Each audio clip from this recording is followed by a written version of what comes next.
A ver, hay ideas que son un poco como los ríos, ¿no? Nacen en un sitio remotísimo, van viajando a través de la historia, cambian de forma y a veces pues se desbordan de maneras que nadie se espera. Hoy vamos a hacer justo eso. Vamos a seguirle el rastro a una de esas ideas, una que cabe en un lema, la lealtad a la patria.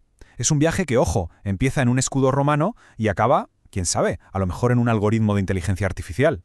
Y todo arranca con estas 4 letras. Un acrónimo que a primera vista parece misterioso, grabado a fuego en los estandartes de las legiones más temidas del mundo antiguo. Parecía algo simple, ¿verdad? Pues no, contenía una idea que iba a cambiar el mundo, y por la que millones, literalmente, estarían dispuestos a morir. Y claro, aquí está la pregunta del millón, la pregunta central de todo esto. ¿Por qué alguien moriría por un simple acrónimo? ¿Qué clase de poder se esconde detrás de un símbolo para que llegue a valer más que la propia vida? Bueno, para encontrar la respuesta no queda otra. Tenemos que irnos al origen de todo. Así que vamos allá, nos metemos de lleno en la antigua Roma. Es aquí donde nace el concepto de patriotismo institucional. O sea, la idea de que la lealtad ya no es para una persona, para un rey o un emperador, sino para algo mucho, mucho más grande y abstracto. ¿Y qué significaba SPQR? Pues Senatus Populusque Romanus, el Senado y el pueblo de Roma.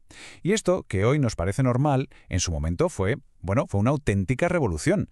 Piensen que la lealtad ya no era para el César de turno, sino para una especie de contrato social entre las instituciones y la gente. Era como un pacto. Cada ciudadano protegía a Roma y, a cambio, Roma protegía a cada ciudadano. Una idea potentísima. Y vaya si tenía poder esta idea. Fijaos en esto. Año 9 después de Cristo, en el bosque de Teutoburgo. 3 legiones romanas enteras son aniquiladas. 3. Romano solo perdió a 20.000 soldados, que ya es una barbaridad. Perdió algo peor. 3 águilas de plata, los estandartas que llevaban grabado el SPQR. Y lo increíble es que el imperio se pasó décadas luchando no tanto por venganza, sino para recuperar esos símbolos. ¿Por qué? Porque no eran simple metal, representaban la dignidad colectiva de la nación. Eran, por así decirlo, el alma de Roma. Y claro, con el tiempo la idea se fue puliendo, se hizo poesía. Fue el poeta Horacio quien escribió esa frase que ha llegado hasta hoy, dulce et decorum est pro patria mori, o sea, dulce y honorable es morir por la patria. Y esto es clave, porque es como una especie de alquimia ideológica. Consigue convertir el sacrificio definitivo, la muerte, en algo deseable, casi dulce. El deber se convierte de repente en un ideal romántico. Pero, claro, aquí viene una de las grandes ironías de toda esta historia. El poema es precioso, glorifica la muerte heroica en batalla, pero el poeta, el mismísimo Horacio, al parecer evitó el combate en la batalla de Filipos. Y esto es que ilustra a la perfección una paradoja que se repite una y otra vez. A menudo, los que más ensalzan el sacrificio no son precisamente los que lo practican. Curioso, ¿verdad? Venga, damos un salto enorme en el tiempo. La idea de patria se queda como hibernando durante toda la Edad Media, ¿no? Toda fragmentada entre señores feudales y reyes. Pero de repente renace con una fuerza increíble. Y para ver cómo, nos vamos a España. Es aquí donde un nuevo lema se va a forjar literalmente en el fuego de la resistencia. Estamos en 1808. El ejército más poderoso de Europa, el de Napoleón, invade España. Y pasa algo muy curioso. La gente no lucha por su rey, que en ese momento ni estaba, lucha por algo diferente, algo nuevo, la nación. Y en las calles de Madrid, entre guerrilleros que luchan con lo que tienen, nace un grito que lo cambiará todo. Todo por la patria. Fijaos en la evolución, porque es fascinante ver cómo una idea que nace del pueblo se transforma. En 1808 es un grito espontáneo de resistencia. Unas décadas después, en 1844, ya es la doctrina oficial de un cuerpo nuevo, la Guardia Civil. Saltamos a 1937, en plena guerra civil, y se convierte en un mandato político obligatorio en todos los cuarteles. Y hoy en el siglo XXI es un símbolo histórico cargado de polémica. Es el viaje perfecto de un lema, de la gente al Estado. La historia no acaba aquí. Ahora vamos a ver cómo esta idea, este lema, cruza el charco, cruza el Atlántico y aterriza en un escenario que no tiene nada que ver, Panamá. Y es aquí donde Todo por la Patria va a vivir su capítulo más complicado, más lleno de contradicciones, una auténtica prueba de fuego para ver qué significaba de verdad. Con el gobierno de Omar Torrijos, el lema se convierte en doctrina de Estado. Y aquí empieza la gran paradoja panameña. Por un lado, su mayor logro es recuperar el Canal de Panamá para el país, una victoria nacional brutal que encaja perfectamente con el todo por la patria. Pero ¿cuál fue el método? Pues un golpe de Estado, derrocando un gobierno democrático. Entonces, ¿qué era? ¿Un libertador o un dictador? El lema servía para justificar las dos caras de la moneda. La cosa se complica aún más después de Torrijos. Llega Manuel Noriega, y el lema alcanza su punto más alto de visibilidad oficial. En 1983 se convierte en el lema de las nuevas fuerzas de defensa. Pero la promesa de darlo todo por la patria se convirtió directamente en una traición. La misma institución que llevaba ese lema en su escudo estaba metida hasta el cuello en narcotráfico y represión. El divorcio entre las palabras y los hechos no podía ser más grande. Fue total. Y el final de esta historia fue dramático. 20 de diciembre de 1989. Estados Unidos invade Panamá.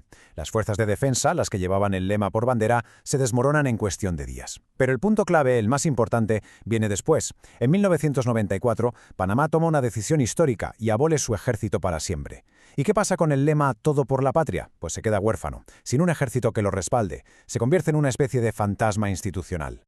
Pero claro, esta necesidad de una lealtad colectiva no es algo exclusivo de Roma, España o Panamá, ni mucho menos. Cada nación ha cocinado su propia versión, le ha dado su propio toque al patriotismo. Vamos a ver un par de ejemplos rápidos para entender un poco el panorama global.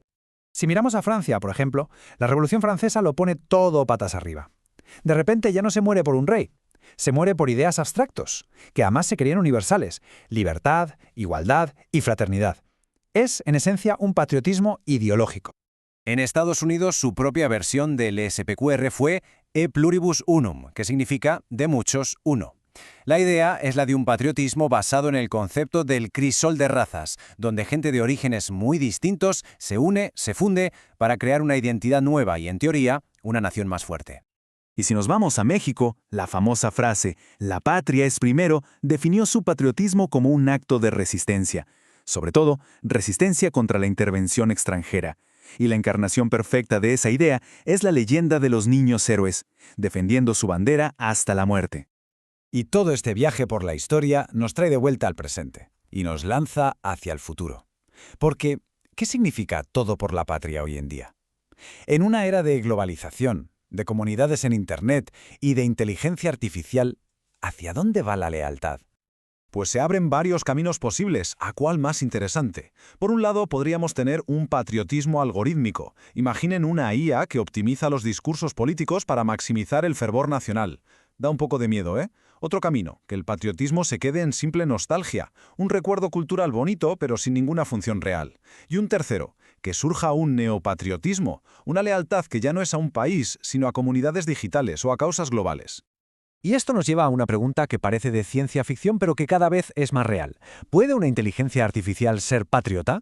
Si algún día creamos una conciencia artificial de verdad, ¿a quién o a qué será leal? ¿A la empresa que la creó? ¿Al país donde están sus servidores? ¿A toda la humanidad? Es que ahí está el gran dilema. Una IA que sea puramente racional, fría y calculadora, podría llegar a la conclusión de que el patriotismo es un sesgo irracional, un fallo en nuestro software humano. Pero, por otro lado, ¿nos fiaríamos de una inteligencia superpoderosa que no tuviera ningún tipo de lealtad? El reto va a ser, sin duda, crear sistemas que equilibren esa objetividad con alguna forma de compromiso. O a lo mejor lo que está cambiando de verdad es la propia definición de patria. En el siglo XIX era la nación, el territorio. En el XXI mucha gente ya argumenta que debería ser la humanidad entera. ¿Y en el futuro? Pues quién sabe.